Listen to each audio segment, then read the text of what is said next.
بسم اللہ الرحمن الرحیم۔ السلام علیکم۔ آج میں آپ کو ہمارے عظیم شاعر مولانا الطاف حسین حالی کی نظم مسدس مد و جزر اسلام کے بارے میں بتاؤں گی۔ الطاف حسین حالی نے جب شاعری کی تو اس زمانے میں غزل گوئی کا رواج عام تھا۔ الطاف حسین حالی نے اخلاقی شاعری کی بنیاد رکھی۔ آپ جانتے ہی ہیں کہ الطاف حسین حالی کی پیدائش 1837 عیسوی کی ہے اور 1857 کی جنگ آزادی، جسے انگریز غدر کا نام دیتے تھے، اس کے بعد انہیں مسلمانوں کو کتنا ستایا۔ حالانکہ 1857 کی جنگ آزادی ہندوؤں اور مسلمانوں نے مل کر لڑی تھی، لیکن انگریزوں نے مسلمانوں سے چن کر بدلہ لیا، ان کو بہت زیادہ ستایا۔ ان کو اس بات کا احساس تھا کہ حکومت انہوں نے مسلمانوں سے چھینی ہے۔ ہندو تو پہلے مسلمانوں کے محکوم تھے، اب انگریزوں کے ہو گئے تو ان کو اتنی پرابلم نہ تھی۔ دوسری وجہ ہندوؤں کو نہ ستانے کی یہ بھی تھی کہ ایک کو ستاؤ اور دوسرے کو آرام دو، تاکہ آپس میں چپکلش چلتی رہے اور ہماری حکومت قائم رہے۔ الطاف حسین حالی کو مسلمانوں کی زبوں حالی کا بہت دکھ تھا، تو انہوں نے کہا کہ غزل نہیں چلے گی، نظمیہ شاعری چلے گی، عاشق و معشوق کے قصے نہیں چلیں گے۔ ہمارا معاشرہ بیمار ہو گیا ہے، پلاؤ زردہ نہیں کھچڑی ہونی چاہیے، تاکہ مسلمان عوام دماغی طور پر صحت مند ہو جائیں۔ انہوں نے اخلاقی شاعری کی بنیاد رکھی، جس نے مسلمانوں میں نئی روح پھونکی۔ علامہ اقبال آپ کے بعد کے دور کے ہیں۔ آپ جانتے ہی ہیں کہ ہمارے قومی شاعر علامہ اقبال نے کس طرح مسلمان قوم کو منزل مقصود تک پہنچایا، بہترین شاعری سے مسلمانوں کو منظم کیا،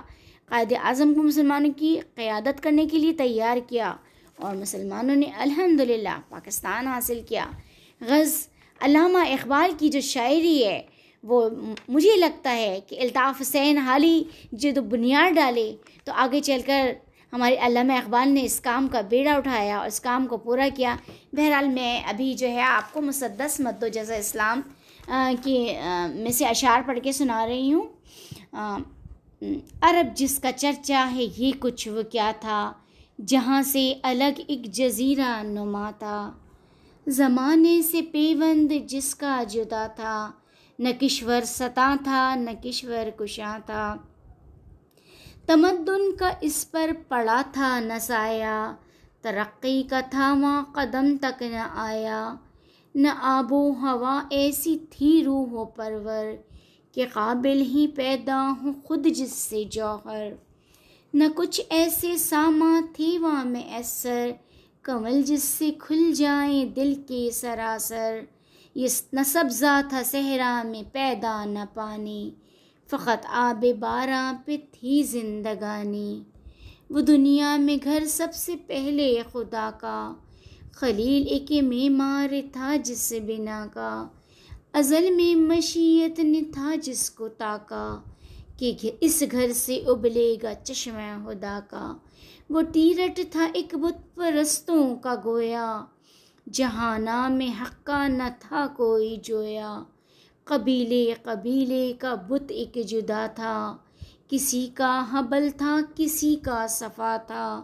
یہ عزا پہ وہ نائلہ پر فدا تھا، اس طرح گھر گھر نیا ایک خدا تھا، نہاں ابر ظلمت میں تھا مہر انور،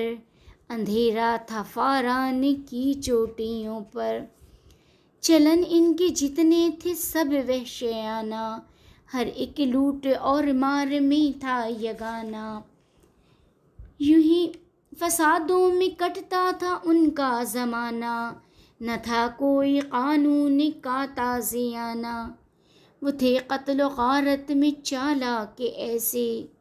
درندے ہو جنگل میں بے باک جیسے، نہ ٹلتے تھے ہرگز جو اڑ بیٹھتے تھے، سمجھتے نہ تھے جب جھگڑ بیٹھتے تھے، جو دو شخص آپس میں اڑ بیٹھتے تھے، تو سدھا قبیلے بگڑ بیٹھتے تھے،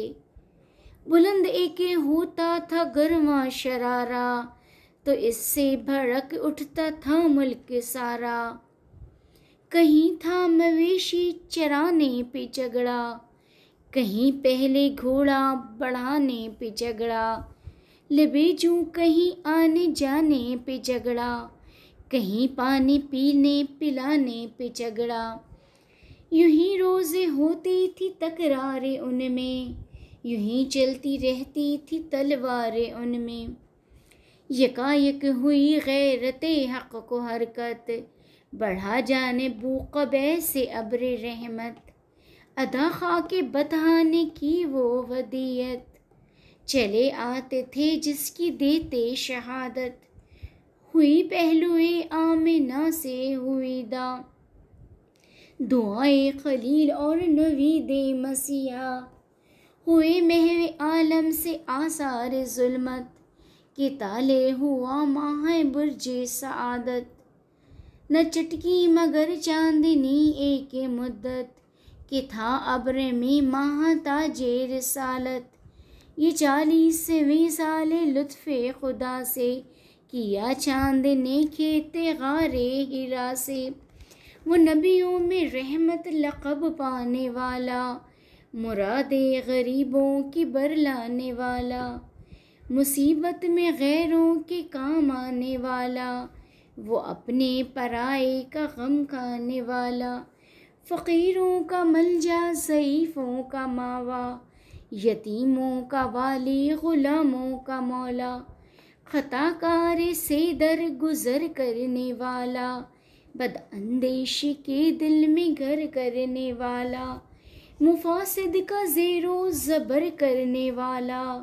قبائل کو شیر و شکر کرنے والا، اتر کر ہرا سے سوئے قوم آیا، اور ایک نسخہ کیمیا ساتھ لایا، مسقام کو جس نے کندن بنایا، کھرا اور کھوٹا الگ کر دکھایا، عرب جس پہ قرنوں سے تھا جہل چھایا، پلٹ دی بس ایک آن میں اس کی کایا، رہا ڈر نہ بیڑے کو موجے بلا کا، ادھر سے ادھر پھر گیا رخ ہوا کا، وہ بجلی کا کڑکا تھا یا صوت ہادی، عرب کی زمیں جس نے ساری ہلا دی، نئی ایک لگن دل میں سب کے لگا دی، ایک آواز میں سوتی بستی جگا دی، پڑا ہر طرف غلیہ پیغام حق سے، کہ گونج اٹھے دشت و جبل نام حق سے، سبق پھر شریعت کا ان کو پڑھایا، حقیقت کا گر ان کو ایک ایک بتایا، زمانے کے بگڑے ہوں کو بنایا، بہت دن کے سوتے ہوں کو جگایا، کھلے تھے نہ جو راز اب تک جہاں پر، وہ دکھلا دیے ایک پردہ اٹھا کر، نہ واقف تھے انسان قضا اور جزا سے، نہ آگاہ تھے مبدا و منتہا سے، لگائی تھی ایک ایک نے لوما سوا سے، پڑے تھے بہت دور بندے خدا سے، یہ سنتے ہی تھرا گیا گلہ سارا، یہ رائی نے للکار کر جب پکارا، کہ ہے ذات واحد عبادت کے لائق، زباں اور دل کی شہادت کے لائق، اسی کے ہے فرما اطاعت کے لائق، اسی کی ہے سرکار خدمت کے لائق، لگاؤ تو لو اس سے اپنی لگاؤ، جھکاؤ تو سر اس کے آگے جھکاؤ، اسی پر ہمیشہ بھروسہ کرو تم، اسی کے صدا عشق کا دم بھرو تم، اسی کے غضب سے ڈرو گر ڈرو تم، اسی کی طلب میں مرو گر مرو تم، مبرہ ہے شرکت سے اس کی خدائی، نہیں اس کے آگے کسی کو بڑائی، بہار اب جو دنیا میں آئی ہوئی ہے، یہ سب پودے انہی کی لگائی ہوئی ہے۔ شکریہ، السلام علیکم۔